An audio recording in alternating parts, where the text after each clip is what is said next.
Hi, it's Sandy Parker, and welcome to Crafting for Almost Everyone. Today we're going to make a Halloween card with some of the Brutus Monroe products that I bought and a Purple Onion Designs Halloween stamp that I've always liked. I hope you'll stay tuned.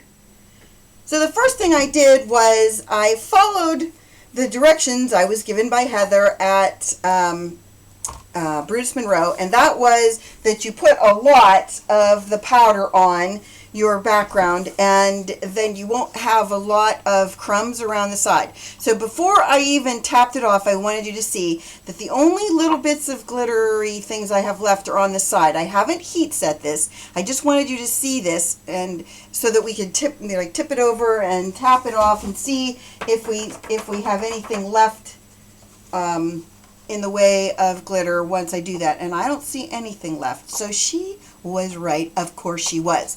The other thing she told us was that you want to heat this up, which of course I knew that part. But the next part is something that some of you may not know. And I did know it, but I sometimes forget to do it. And that is when you're using something that's got glitter in it, you want to start heating it from the back. And by doing that, it kind of sets the glitter in place. And then you can go to the front and heat set it. When you work with glitter embossing powder, you will only notice a slight change in color when you move on. It's not as easy as when you are working with like regular colors, because you can't really tell when the change occurs like you can with, when it goes from matte to shiny. This, it just kind of changes a little bit in the, I'll call it in the reflective quality of it. I'm just going to go back over it one more time. And there it is, and I'm going to wipe it. That was the other thing she said to do with theirs, is wipe it and see if you can get anything to come off. And I got no glitter. Isn't that the coolest thing? So that is the first part of our card. Then from there, I have a card base that's 8.5 inches across by 5.5 inches tall. So it's a half of a piece of cardstock. You just take half a piece of, or you take this was my first try. I didn't know what I was going to do, so you take a piece of paper and you cut it in half. That's a regular piece of paper. Okay, so then what we're going to do, I'm going to fold my card base, and I'm going to get my paper trimmer. Hopefully you'll be able to see everything, because sometimes it's hard to get the base of this into the whole picture. I was looking for my glasses. You know how I never have my glasses when I need them. And I'm just going to cut about maybe, I don't know what that is, 1/8 of an inch maybe on either side of it, because I want it to be about the same as the edges. And then or the bottom and top is what I was trying to say there. And my bottom is a little bit wonky, so I'm going to cut a little bit of that off too. So I want this to be about 5.25 inches tall and about 4 inches wide. And then that'll fit in the inside, and we'll be done with that. I thought it would be fun to take my new Brutus Monroe stamp that says "Bite Me" and stamp it in the inside here on this piece. And I'm going to send this to our great niece who's in college. She'll get a big laugh out of this. So what I did was I put some tear tape on the back of my little project here. And now I'm going to put some wet glue just to be sure that it stays attached, because sometimes foam, oh sorry, I forgot to tell you, this is fun foam. I like to put fun foam on my cards because it holds the piece up that I want to have held up, and it doesn't smash down, you know, when you're putting it through the mail, so you don't have to worry about it coming like getting waffly looking. I'm going to put a little wet glue on the back too, because as I said, sometimes you don't know if the fun foam will stay attached to something. And then this makes it so that you have a little wiggle room if you do it, what I just did. Put a little wet glue on there, and you're good to go. Okay, so I'm putting that on this side. Then I'm going to get my purple ribbon.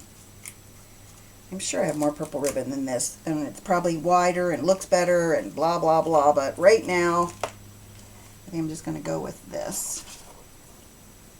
I thought what I would do, it's going to sound kind of weird, but I think I'm going to do like 3 rows of it. What do you think about that? Anybody want to vote on that? The voting is open! Okay, and here's how I'm going to do it. I'm going to fold it that way, and then I'm going to do one more fold this way. And then I know that's exactly how long I want it to cut. So then I'm going to cut that piece and this piece and one more at the bottom.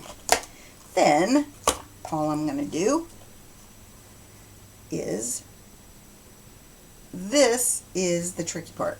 How do you put something in place when you don't have another layer? Well, the trick is, I don't know the answer to that. All I know is how I do things. And the way I like to do things like this is I will use wet glue sometimes. Sometimes I use tear tape. Side by side like that. So that we have a nice even cohesive backing. Because, you know, when you don't have something to hide your background things, you just need to make sure you come up with a plan that works so that it doesn't look terrible. One of those is not like the other. That's all right. Okay, so then what we're going to do is we're going to pull them straight down and across. Seems like the one on the right's farther away than the other two. That's no biggie though.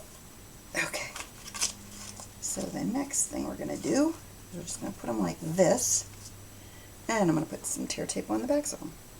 Alright, well, I forgot to turn on the camera again, but this is our last row. And I'm just going to make sure that it's straight, or as straight as I can make it.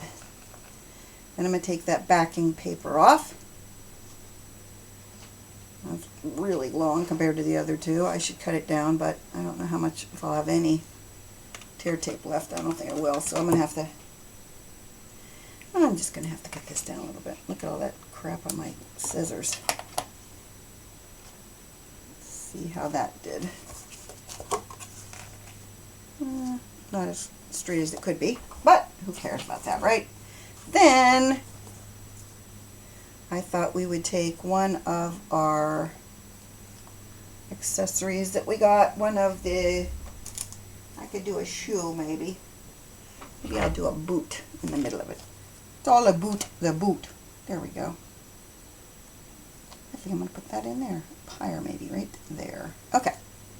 So this has got adhesive on the back already. These came from the Dollar Tree.